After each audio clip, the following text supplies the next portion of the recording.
My daughter-in-law told me, "You're not even his real mother. You're just the woman who gave birth to him." She threw my family photos in the trash, saying, "No one cares about your memories." That night, I sat in my room, holding a torn photograph, and decided what I'd do next. I'm Diane. I'm 67, widowed, and I live alone in the house where I raised my son, Gregory. It's a quiet neighborhood in Des Moines, Iowa. I've been here for over 40 years. My husband Carl and I bought this house when we first got married. He died 10 years ago from a heart attack. Since then, it's just been me. The house is too big now, but it's filled with memories, and I've never wanted to leave. I raised Gregory here. Every birthday party, every scraped knee, every school project, we did it all in this house. I worked 2 jobs sometimes to make ends meet. I cut coupons, made dinner every night, and never bought anything fancy for myself because I wanted him to have a better life. I was proud when he went to college. I was proud when he got a good job and moved to the city. He still called me every Sunday, and when he introduced me to his girlfriend Justine, I tried to be welcoming. From day one, Justine didn't like me. She was polite, but cold. You know the type. Always on her phone, always interrupting, always finding something wrong. She made little comments about how Gregory had outgrown small-town life, how he was too smart to stay in Iowa forever. At first, I thought she just had a different personality. I thought maybe I needed to adjust. The wedding was nice. Expensive. More expensive than I thought was smart. I offered to help pay, but she laughed and said, "Don't worry, Greg's got it." He drained his savings for that wedding. Afterward, they moved into a condo downtown. We still talked every few weeks, but I could feel the distance growing.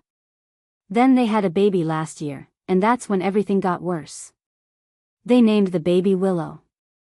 I was excited. I started knitting a blanket right away. I bought baby books. I even made a shadow box with Gregory's old baby things to give to them. I thought it would mean something. But after Willow was born, I barely saw her. Every time I asked to come visit, there was an excuse. Justine's mom is already here. Willow isn't feeling well. We're still adjusting. I dropped off gifts, food, cards. Never got a call back. Not even a text. Then 3 months ago, Gregory called out of the blue. Their condo had a mold issue. Something with the HVAC system. They needed to move out for a few months. I didn't even think before I said yes. I told him, of course. Stay here. You're always welcome. For a moment, I was hopeful. I thought maybe this would be the thing that brought us back together. I thought maybe Justine would see I wasn't the enemy. When they moved in, it didn't take long for the tension to start. Justine complained about everything. She didn't like the smell of my kitchen. She said my furniture was outdated. She told Gregory to get rid of the recliner because it looked like something from a garage sale. She rolled her eyes every time I offered to make dinner. She ordered takeout instead. And the baby? I barely got to hold her. Any time Willow cried, Justine would snatch her from my arms. She'd say, "She doesn't really know you yet." I'd nod and pretend it didn't hurt, but it did. I'd go upstairs at night and cry into my pillow. Then came the photos. I've got shelves of photo albums. Gregory's baby pictures. Our family vacations. Carl in his uniform. I kept everything. One afternoon, I came home from the grocery store and found Justine in the living room with a trash bag and a stack of my albums. I said, "What are you doing?" She didn't even flinch. She said, "These are just collecting dust. I'm clearing up space. This place is cluttered." I walked over and picked up one of the albums. "These are my family photos." She crossed her arms.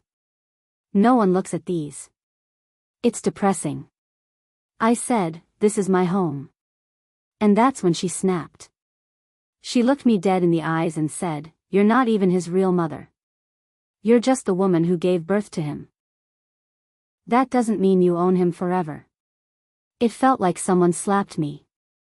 I couldn't speak. I looked at Gregory, who had just walked into the room holding Willow. I waited for him to say something. Anything. He looked at me, then at her, and said, "Let's not start this again." That was it. Later that night, I found a ripped photo in the trash. It was the one of me and Carl at the hospital, holding baby Gregory. I picked it up and sat on my bed. My hands were shaking. I held that photo and stared at it for a long time. And then I made a decision. I didn't sleep much that night. I just sat there, staring at that torn photograph. Half of Gregory's face was missing. It felt like a message, like a piece of him had already been taken from me. The next morning, I made pancakes, just like I used to when Gregory was a boy. I figured maybe it could be a peace offering. I set the table, warmed the syrup, made a little extra for Willow. Justine came downstairs, saw the food, and rolled her eyes. "Do people even still eat this stuff?" she said, pulling out a protein bar from her purse. "Greg's gluten sensitive, and I don't want Willow eating that much sugar this early." Gregory came down behind her and didn't say a word. He just grabbed coffee and followed her into the other room. The pancakes sat there, getting cold. I quietly scraped them into the trash. That was the first time I felt something shift inside me. Not just hurt, but anger. A few days later, I noticed one of my boxes in the garage had been opened. It was full of old letters Carl had written to me during his service. Most were from the Gulf War. Justine had pulled them out and left them lying in a pile on top of a lawn chair. I gathered them up and brought them back inside. When I asked her about it, she shrugged and said, "I thought it might be trash." How was I supposed to know? I didn't answer her. I just went to my room. But I started paying attention. I started writing things down, dates, times, comments. Every time she made a cruel remark, I wrote it. Every time Gregory ignored something she did, I made a note. I even took pictures of my missing things. Some of my old jewelry went missing. A small painting of Carl's had been taken off the wall. I found it stuffed in the back of the hall closet under a pile of their winter coats. I brought it out and rehung it. 2 days later, it was gone again. I didn't say anything this time. I just made another note. Then, one day, I came home from a short walk, and the front door was locked. That wasn't normal. I never locked it during the day. I knocked, thinking maybe Justine had forgotten I went out. No answer. I knocked again. Then I heard her voice inside, talking on the phone. She just doesn't get it. This house is gross. I'm honestly shocked Greg grew up normal. I'm trying to convince him to sell it. Imagine what we could do with this land. Tear the whole place down, start fresh. I froze. Sell my house? I knocked louder this time. She finally opened the door, phone still in hand, and looked annoyed. "Oh. Didn't know you were coming back so soon." That night, I waited until everyone was asleep, then I walked into the guest room and looked around. Half my linens were gone. My guest towels. Even a couple of picture frames. I opened a drawer and found Willow's things packed alongside one of my old kitchen timers. Why? That's when I realized Justine had slowly been replacing parts of my home with her own things. And Gregory, he was just letting it happen. I don't know when he stopped defending me. Maybe he never did. Maybe he was too tired. Or maybe she just had him completely under her thumb. The next morning, Justine told me her mother would be coming to stay for a few days. I said, "We don't have another guest room." She smiled and said, "Gregory and I will take your room. You can sleep on the couch." I stared at her, thinking she was joking. She wasn't. I looked at Gregory, who was holding the baby again, eyes down, quiet as ever. He didn't say no. He didn't even look surprised. I didn't fight back. I said, fine. But inside, I was boiling. That night, I didn't sleep. I sat on the couch in the dark and started planning. I made a list of everything I still owned. I pulled out the deed to the house. I checked to make sure my name was the only one on it. I pulled out my safe, checked all the contents, documents, cash, Carl's service medal. Everything was still there. Then I made 3 phone calls the next morning, one to my lawyer, one to the mold inspection company, and one to an old friend who works in real estate. The next week, I quietly met with them all. I didn't tell anyone. I got the inspection records from their condo and found something interesting. There were no actual mold reports filed with the city. None of it was official. So why had they moved in? I kept digging. And then I found out the real reason. I found out the truth by accident. When I met with the real estate friend, Susan, someone I've known since high school, she offered to help me assess the value of my home, just in case I ever wanted to downsize. It was just part of the plan I was putting together quietly. She came over on a Tuesday, walked through the house, made polite small talk, then asked, Diane, just curious. You said Gregory and his wife moved in because of mold at their condo, right? I nodded. She gave me a weird look. Funny thing is, that condo complex? The developer is in legal trouble. There's no active mold remediation there. At least not in his building. I didn't say anything. I just felt my stomach turn. After Susan left, I sat with that information for hours. Later that night, I waited until they all went to bed and took a quiet walk into the garage.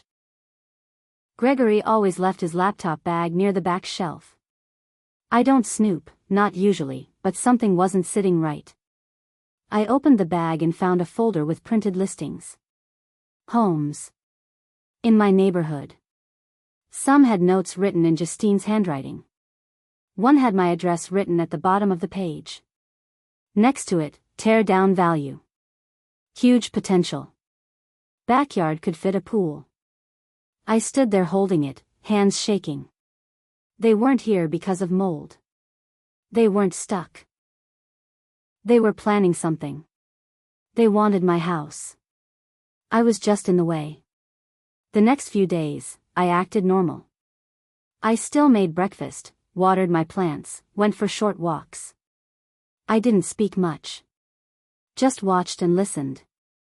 And then something happened that pushed me over the edge. I was in the laundry room folding towels when I heard Willow crying upstairs. It was one of those cries where you can hear the panic in it. I dropped the towel and ran up the stairs. The door to my bedroom, was closed. I knocked. No answer. I knocked harder. Is everything okay? Then I heard Justine yell, she's fine. But the crying kept going. I opened the door. Justine was standing by the closet with her phone in her hand, texting. Gregory was nowhere in sight. Willow was lying on the floor, red-faced, screaming, trying to reach a toy that had rolled under the bed. Justine didn't even look up. I rushed over, picked up the baby, and rocked her until she calmed down. Don't pick her up like that, Justine snapped, finally turning around. She's used to us doing things a certain way. I didn't say anything. I just held the baby tighter. Later that night, Gregory came to me, quiet, almost guilty. I know this situation's not ideal, he said. Justine's been under a lot of stress. We're just trying to figure out what's next. I looked him dead in the eyes and said, are you planning to buy this house? He flinched, like he didn't expect me to ask so directly. He didn't deny it. Instead, he said, it's just a conversation. We were thinking, maybe if you ever wanted to sell, I'm not dead, I said flatly. He didn't answer. He just left the room. After that, I stopped holding back. I dug deeper. And what I found made everything clear. Gregory and Justine weren't just thinking about buying the house.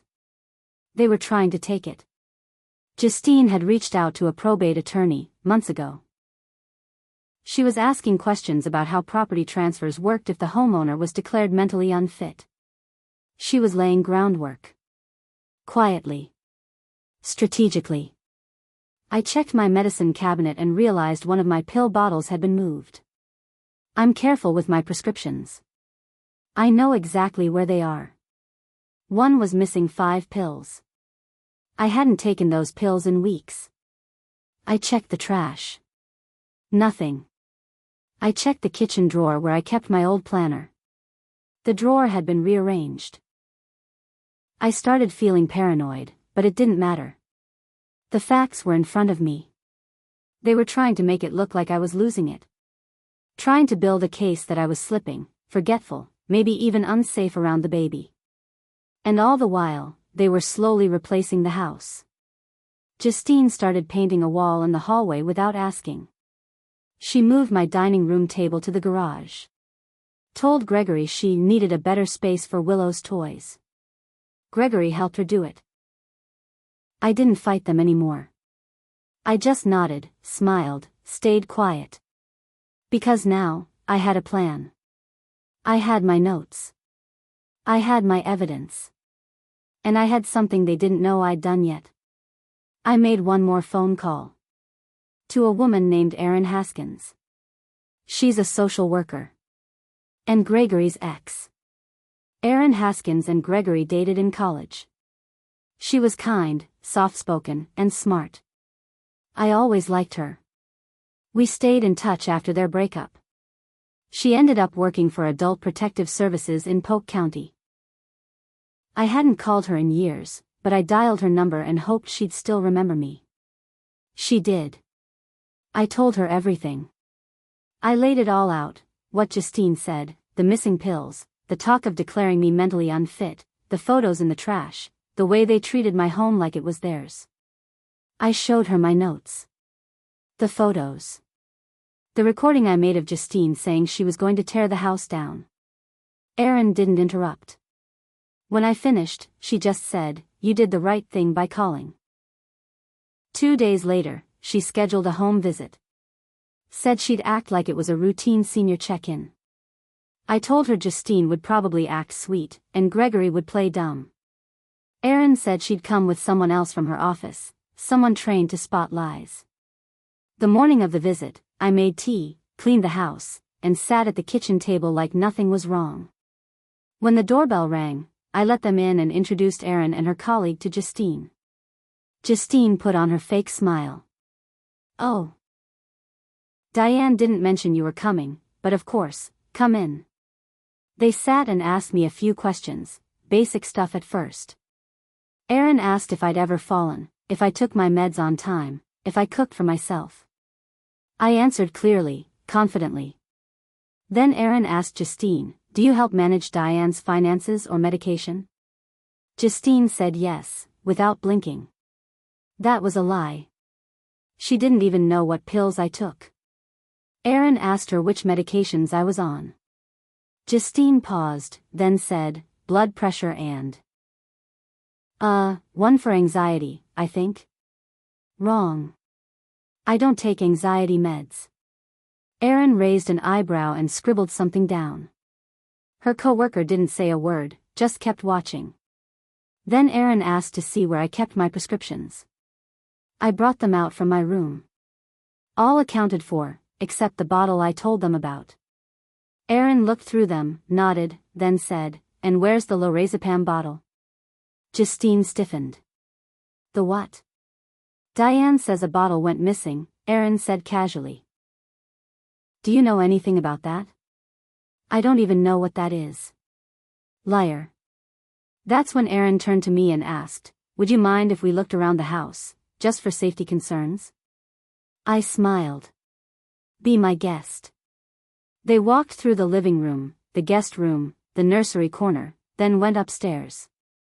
I stayed at the table with Justine. She looked calm, but I could see the tension in her jaw. Her foot wouldn't stop bouncing. Gregory came down the stairs 5 minutes later. "What's going on?" "They're just checking on your mom," Justine said, trying to sound light. But then Erin came back down, holding something in her hand. It was my missing pill bottle. She found it in the guest room closet, inside a toiletry bag tucked into one of Justine's purses. Justine's face went pale. Erin didn't say anything right away. She just wrote something down, then asked Justine, "Can you explain why this was in your belongings?" Justine stammered. I must have packed it by mistake when we moved in. That's all. Erin looked at me, then at her.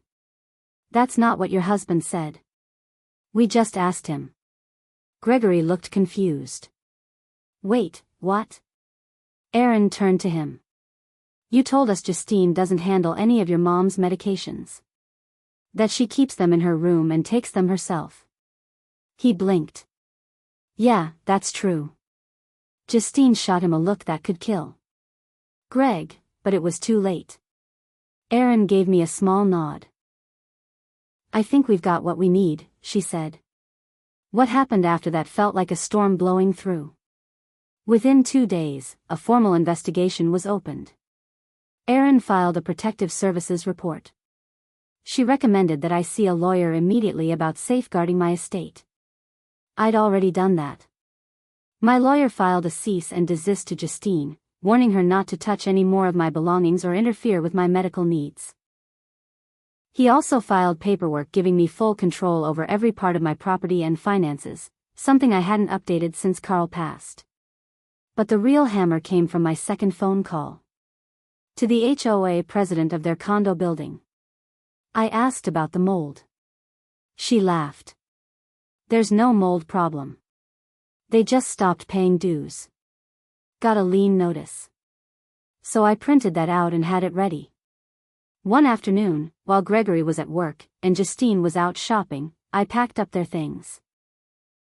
Every box, every item, every toy, every overpriced stroller and modern chair she brought in. I had it all moved to the garage. When they came back that evening, they found their things waiting by the door. Gregory was confused. Justine started yelling. You can't do this. We have a right to be here. No, I said. You don't. I handed them a letter from my lawyer. It stated that they were being evicted, effective immediately. They tried to argue. I didn't say a word. I just walked into my house and shut the door. I watched from the window as Gregory stared down at the ground like a little boy who got caught lying. Justine threw one of the boxes in frustration. The stroller tipped over. Willow started crying. They drove off 20 minutes later. That was 2 months ago. Erin followed through with her report.